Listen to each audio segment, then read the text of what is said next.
Hey, what's going on, guys? It's your main man C back with another video. If you're new to the crew, subscribe, get notified. If you're already part of the crew, salute. But today we're going to be talking about the Nokia 4.2 after 7 months.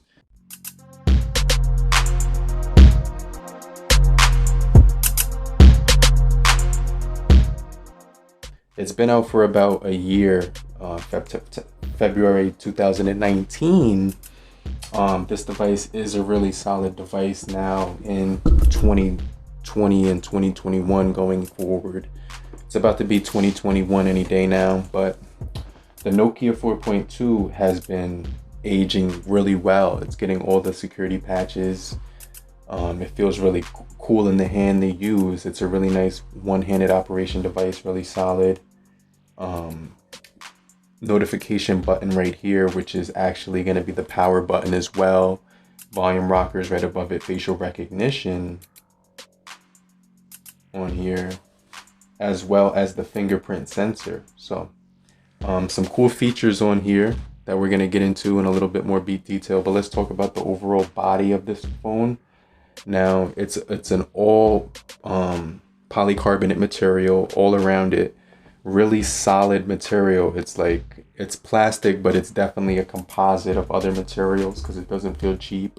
But the back of it feels like solid glass on here. It comes in two different colors. The pink one, which is like a rose gold, and the black one, the one we see here.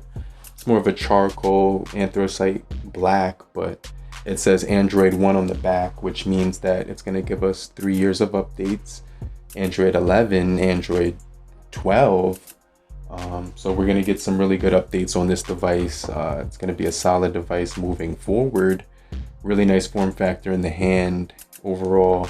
Like I said, facial recognition on this device. There it is. It just opened up with my face. I'm not sure if you can use a mask on this device or not, but let me just test that out really quickly with the facial recognition. Okay, so let's see.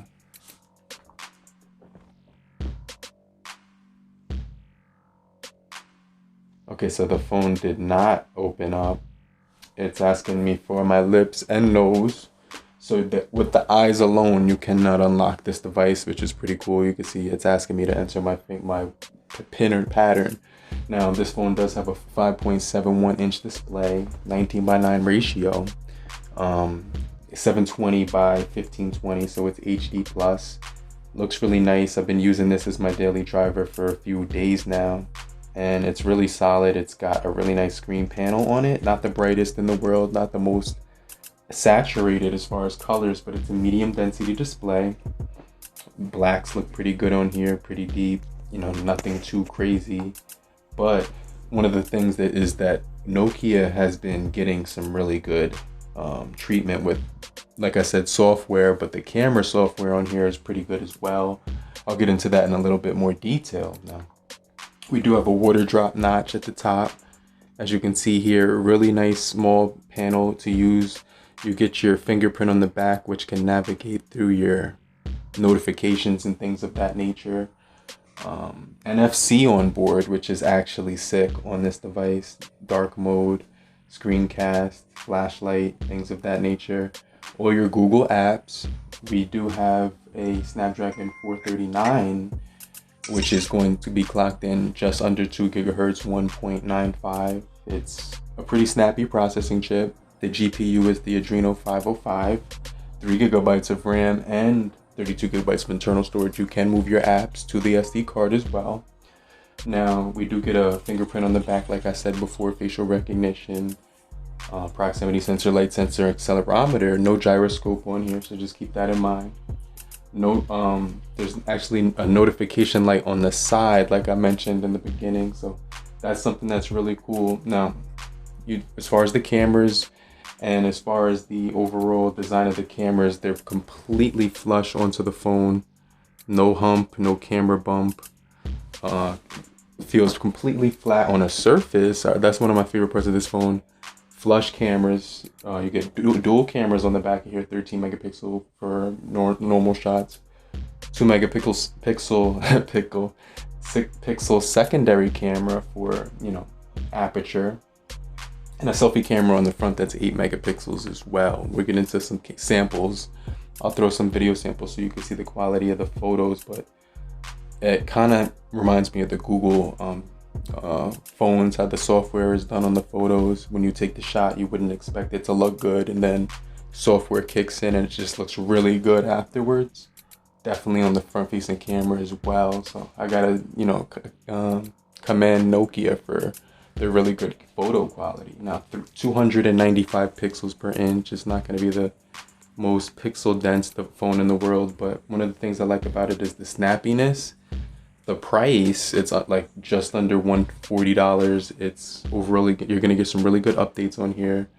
You're going to get an NFC on board. The speakers on here sound cool. So let me just go to you get this Google Assistant button on the left hand side that I forgot to mention. So let me just show you. Open cbutler on YouTube. Here's YouTube. Okay, so it just opened up YouTube and it brought me straight to the channel, guys. That's actually pretty sick. So yeah, you get that button on here, the side. What's the weather like right now?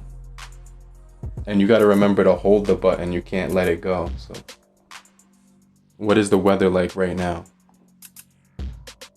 Right now in the Bronx, it's 43 degrees and mostly sunny. Today, So I just find that really convenient. It doesn't really get in the way. This phone is really small, feels good in the hand. Really don't need a case for it at all. But like I said before, it's got a pretty snappy processing chip. You can play games such as Call of Duty, PUBG, Asphalt 9, things of that nature.